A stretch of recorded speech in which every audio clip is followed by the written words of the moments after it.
Halo teman-teman, kembali lagi bareng gua Andra di channel Andra, dan kali ini gue bakalan bukan review tapi nge-sharing-sharing aja pengalaman gua pakai Vivo X70 Pro.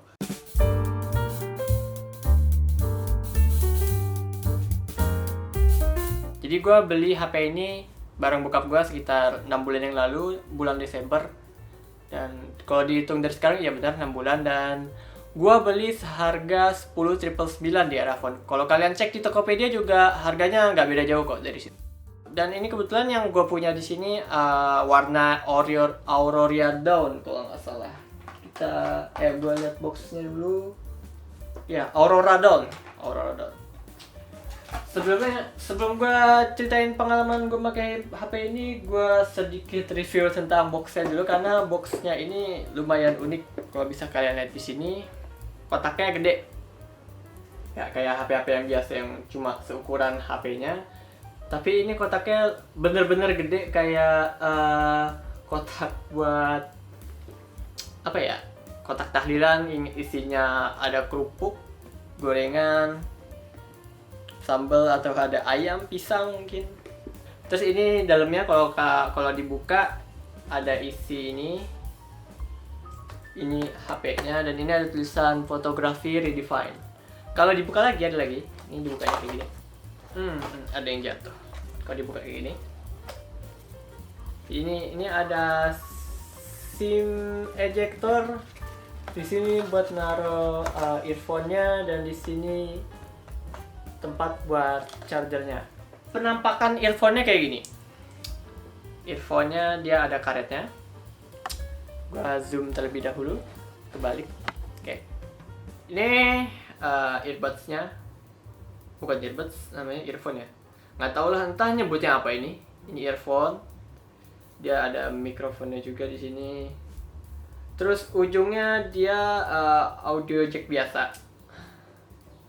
Cuma dia Vivo-nya udah nyediain adapter buat nyambungin ke Type-C, jadi nggak perlu repot-repot beli adapternya lagi. Karena di HP Vivo ini nggak ada lubang buat audio jack ya, tuh. Di atas ataupun di bawahnya dia kosong, yang di bawah cuma ada kabel casannya doang. Colokan input casannya doang. Nah, ini casannya kalau bisa dilihat, ini difokusin dulu.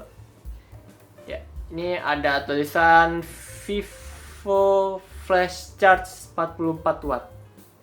Tuh. Dia udah 4 watt, dan kalau kalian lihat di bagian USB-nya ada tulisan 44 watt juga. Jadi nggak bakal ketukar sama kabel casan yang warnanya putih di keluarga kalian, nggak bakal ketukar karena udah kelihatan ada tulisan 44 wattnya gitu. Gue bahas sedikit spek dari HP ini. Dia pakai chipset MediaTek Dimensity 1200 dengan RAM 12GB dan ROM 256GB. Dan dia kayaknya cuma ada ini doang deh, versi penyimpanannya cuma yang itu deh, yang cuma 12256. Kayaknya nggak ada versi yang lainnya deh. Karena pas gue cek adanya yang ini di Tokopedia, jadi emang segitu penyimpanannya mungkin. Kapasitas baterainya juga udah gede, sekitar 4450 mAh, dan ini udah Android 11 OS. Nama OS-nya OS Fantouch 12 tapi based on Android 11. Layarnya juga udah AMOLED Full HD+, dan ini yang bikin HP ini nggak murahan gitu. Sesuai lah sama harganya yang 10.999 itu, dan rasionya 6,56 inci. Dia udah multi touch ya, hampir semua HP sekarang udah ada fungsi multi touch-nya gitu. Sekarang lanjut ke pembahasan pemakaian gue sehari-hari, kayak nge-YouTube, scroll Instagram, main game-game yang ringan. Di sini gue punya beberapa game yang ringan gitu buat gue pakai. Dan pemakaian baterainya lumayan awet, sekitar kurang lebih 8 jam ya. Itu kalau emang nggak full time buka scroll IG, gabut, rebahan, nonton YouTube segala macem. Kalau nggak nonstop bisa 8 jam, atau kalau emang bener-bener nonstop ya bisa 3 jam lah. Tergantung pemakaian aplikasinya apa gitu, yang makan habis RAM atau yang bener-bener butuh pemakaian CPU atau GPU yang berat, itu udah pasti pemakaiannya nggak bakal lebih dari 3 jam. Malah kayaknya 2 jam ada kalau misalkan main Apex atau PUBG Mobile ya, yang itu bener-bener game yang berat gitu. Karena sepengalaman gua main Apex Legends sama teman-teman gua itu biasanya udah 2 jam kurang gua udah ngecas. Karena nanti gue bahas grafik yang gue pakai di Apex Legends. Buat scroll Instagram juga asik, soalnya dia udah 120 Hz layarnya, jadi mulus gitu. Makanya ini HP agak berbahaya buat kaum rebahan, soalnya layarnya buat nge-scroll IG itu mulus banget, jadi betah buat rebahan. Nonton YouTube nyaman, ya udah wajar lah, udah AMOLED pula, dan warnanya juga yang dihasilin tuh jernih. Tapi suara yang dihasilin tuh nggak bagus, cuma nggak yang wow gitu ya.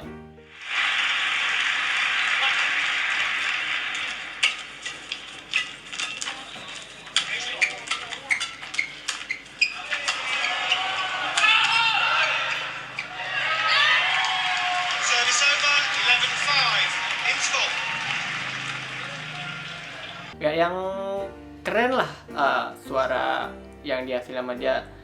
Dia speakernya cuma ada di bawah. Di atas ini ada speaker buat telepon, tapi suara yang dihasilin di atas emang biasanya lebih kecil.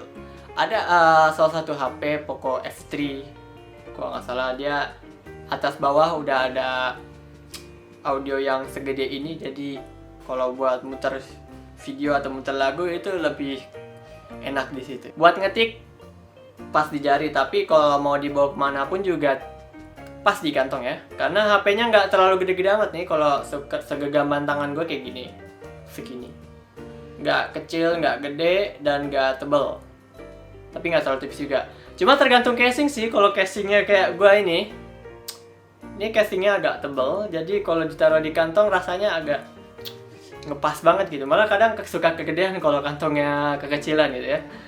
Main game berat lancar jaya, nggak usah ditanya ya. Karena ini HP udah MediaTek 1200, RAM-nya juga udah 12 GB. Main game juga, maksudnya download game yang seberat apapun, mau sebanyak apapun, kayaknya juga udah lega banget penyimpanannya ya, udah 256 GB. Main Apex sama Genshin yang gua udah bahas tadi itu kurang lebih 2 jam, tergantung grafik yang kalian pakai. Dan ini kan layarnya udah curve ya. Layarnya ada curve-nya, cuma nggak ngeganggu pengalaman gua main game sih. Kayak misalkan main Apex kan yang jarinya lincah-lincah banget gitu, dan suka mencet tombol yang di deket curve-nya gitu, di bagian curve di pinggirnya gitu. Tapi gue nggak ngerasa keganggu sih selama ini dengan layar yang curve kayak gini. Cuma ya itu sih balik lagi ke pendapat masing-masing ya. Mungkin ada yang keganggu sama yang layar curve kayak gini, ada yang lebih demen sama yang layarnya rata gitu kan. Gua sempet main Apex buat direkam. Ini gua ada settingannya, dan lihat aja lah hasilnya sendiri. Kalian yang judge sendiri hasil dari Apex Legends ini.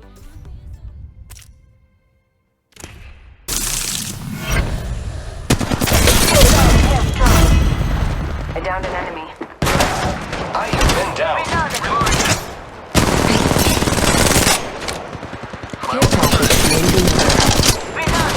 Heads up. Going to phase. Reloading.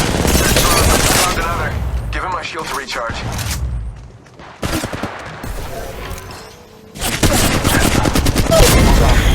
Reloading. Reloading. Send out my decoy. Faster. Buat spek kameranya gua udah nunjukin hasilnya. Ini 50 megapiksel segala macam. 50 megapiksel kamera belakang, wide-nya, terus 8 megapiksel yang telefoto, ada 12 megapiksel telefoto, ada 12 megapiksel ultra wide.